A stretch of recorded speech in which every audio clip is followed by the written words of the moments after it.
Namaste, everybody. Once again, here we are with our response to our viewers' questions and concerns and interest. We're going to talk about asceticism today, Tapasya, austerities. And I'm going to read a few things that we've received. Is it necessary in a person's life to be ascetic or have any restrictions? Or is this only for those who are seriously engaged in yoga and spiritual practices? Yes, that's a good question. Austerities, which, people call asceticism or the ascetic, they're when let's say you do things which are not really oftentimes comfortable or deprives you of doing something else. An austerity is you give up something, see? And the idea is you give up something to gain something more high, more important, more beneficial. That's the idea behind, austerity. Is it necessary? Yes, it is. Remember, we're always following the Vedic teachings, the Vedic scriptures. This is our foundation of knowledge, coming to us through our spiritual masters. And I always am so grateful to my spiritual teachers, Siddha Swarupananda Paramahamsa and Srila Bhaktivedanta Swami, for delivering this knowledge, for guiding me, to make it so I can understand what's important and what is not important. Mm-hmm. So just listening to this truth is an austerity. Why? Because, it's often not what I'm really wanting to hear, or my mind and my senses would rather hear something more entertaining, hear about different things in the world that are going on that, I could be doing, and so on. Mm. So to sit down and listen to the truth is really, for many people, a great austerity. So great that I ain't going to do it. I'm not going to do that. I could be spending my time on my phone, on TikTok. So it's an austerity just to do it, And then, should we have restrictions in our life? Yes, we should. We should. Why? Because, life as is generally lived by people is a life where we follow the demands of our senses and our mind. They're the masters, and we are the slaves. We're the servants. They control us completely. So my mind puts forth an idea, and we do it. It might be a crazy idea, but we do it. The senses are always making their demands. The eyes want to see something. Let's look at this. Let's go there. Let's look at this. Our ears. Oh, I want to hear this. And the nose is always, where's the good smells? Where's the fragrances I like? Oh, smell of pizza, etc. It drags me into the pizza palace. The tongue is always screaming, let's eat this, let's eat that. I'm hungry, I'm hungry. Satisfy me. And the sense of touch, is always looking for pleasurable sensations. This includes the demands of the genital, which are so, so strong. See, that incorporates the mind and, all kinds of other senses in its demands. So this is normally what we follow. This is usually the foundation of our life. So we've envisioned freedom as just completely unrestricted life. don't let anything get in the way of satisfying your senses. There's been laws in society for years and years and years, since the beginning of society, saying this is against the law. That law restricts my sensual pleasures. But the lawmakers, see, those who had some understanding and intelligence, knew that if you do this activity, then it's not going to be good for you, and it's not going to be good for society. So therefore, there's a law against this. This shouldn't be done. It's wrong. There is a right and a wrong. And the law, civil law and moral codes and so on, actually define these things. But we've become more and more, let's say, we protest these laws. We demand they be repealed. Take that law away. It's in the way of my life. It's in the way of my enjoyment. See, it's in the way of my sensual gratification. So over the years, many of these laws that were actually founded on the scriptures, the moral and spiritual principles of scripture, knowing that that's a good thing to do, to have a good, righteous society. See, this is how people should live. They've been repealed. They've been removed. One by one, they're gone. And now something that was against the laws, not very many years ago, maybe very recently, is now no longer against the law. In fact, if you say it's bad, you're breaking the law. See, that's what we've done. We've come full circle.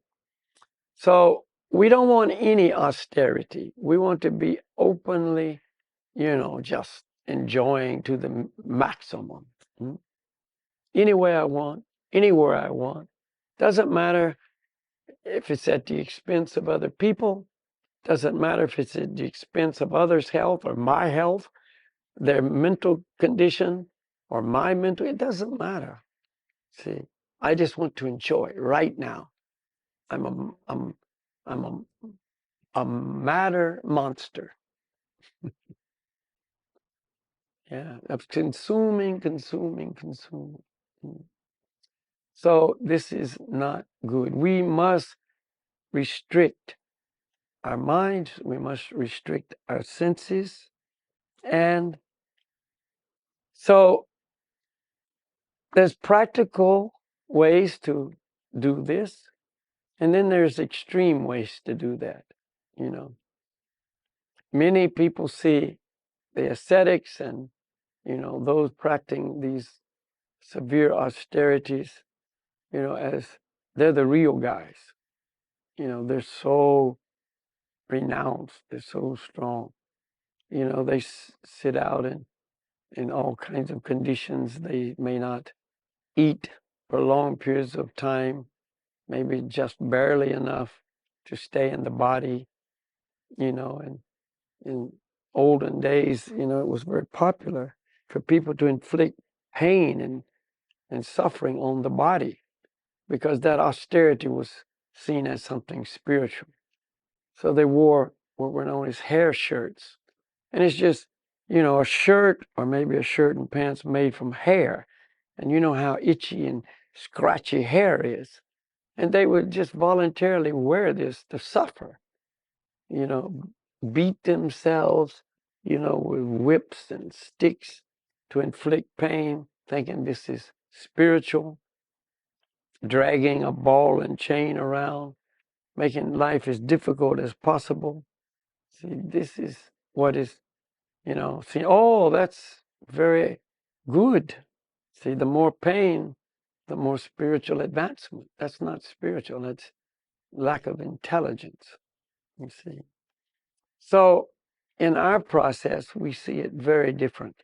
See, under the guidance of our spiritual teachers and the understanding of the subject austerity in the Vedas, then we understand, yes, the senses cannot be left to do whatever they want. They must be controlled. Control the mind, control the senses. But the way that is best to control the mind and the senses is to redirect their activity, to give them activity, because the mind and the senses are active by nature, but redirect it toward a positive activity, activity that's beneficial, activity that will purify me. See, the idea is that all these extreme ascetics of fasting and, all the other, punishments, if you will, of the body and the mind, will purify us.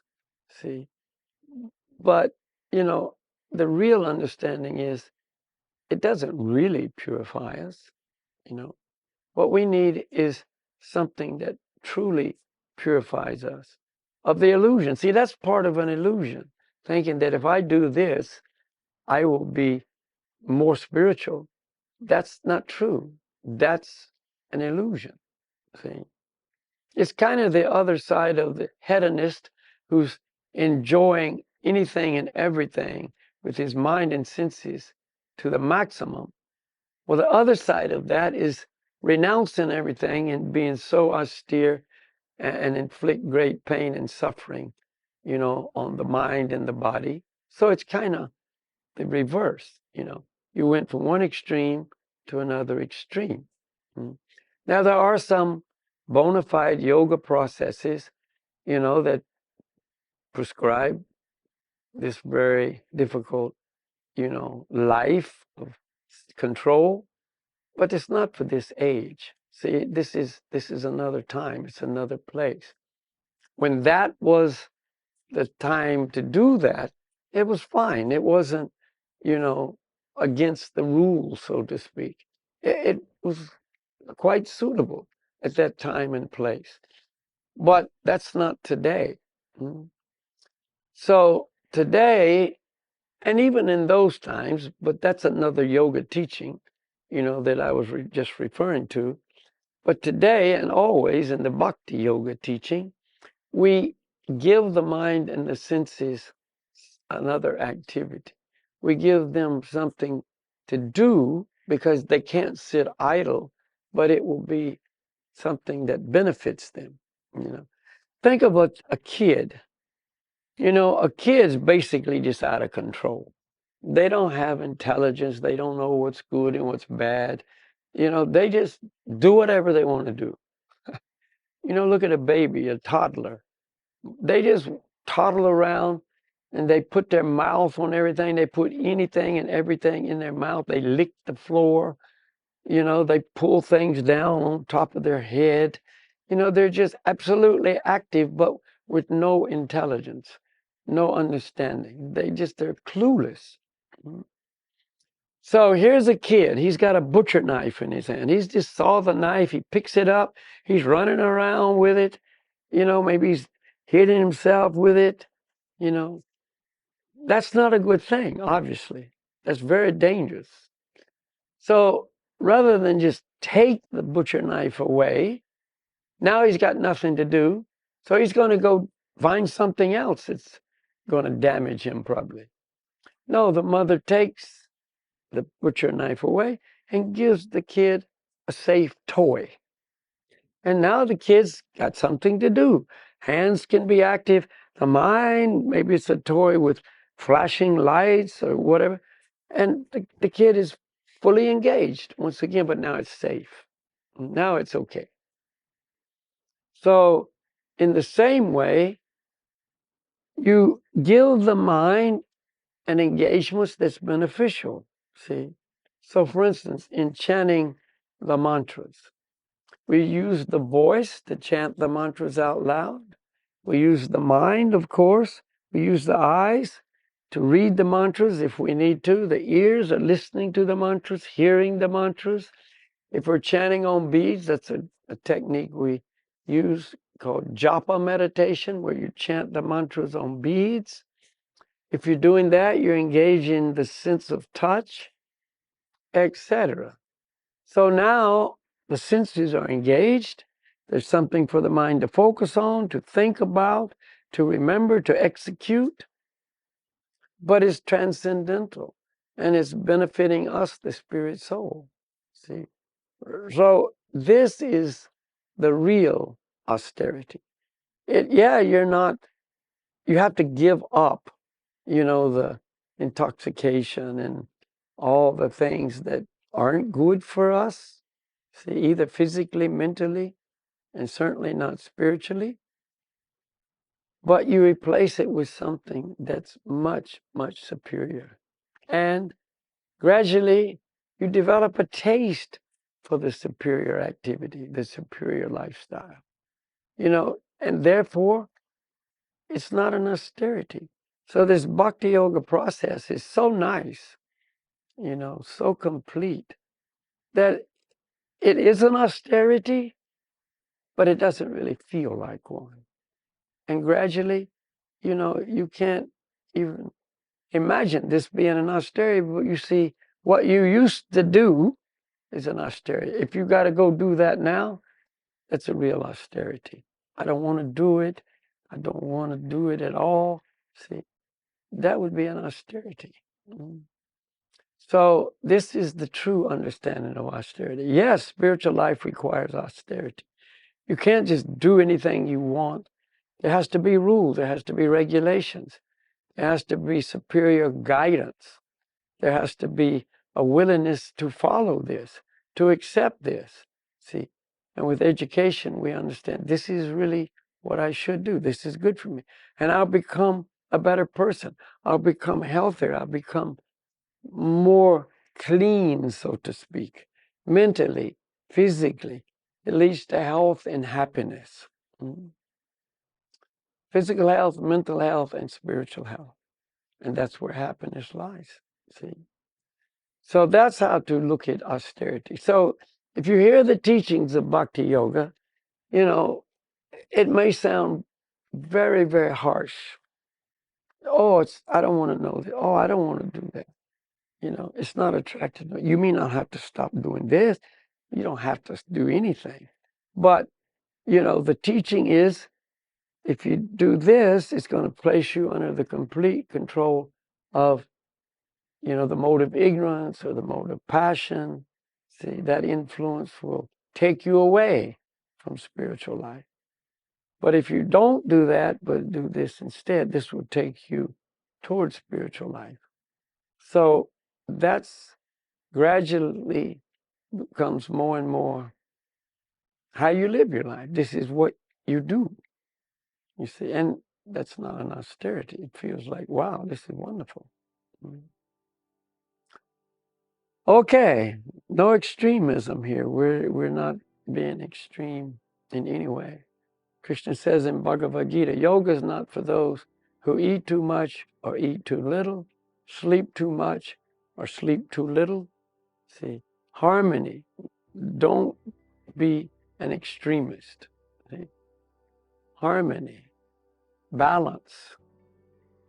That's the teaching of the Vedas. That's the teaching that will bring us to real harmony between the individual soul and the Supreme Soul. Okay. Thank you for being with us. Thanks for watching. Thanks for sending in your comments and questions.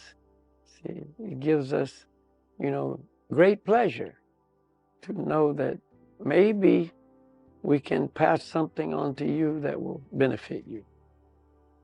All the best. Namaste. See you next time. Haribol. Everybody wants to be happy. Everybody wants to be satisfied. Everybody wants to feel love. We need these things. And so the easiest way to actually fulfill these desires and needs is to regularly hear and chant the holy names. Chant these mantras. So let's all do that now.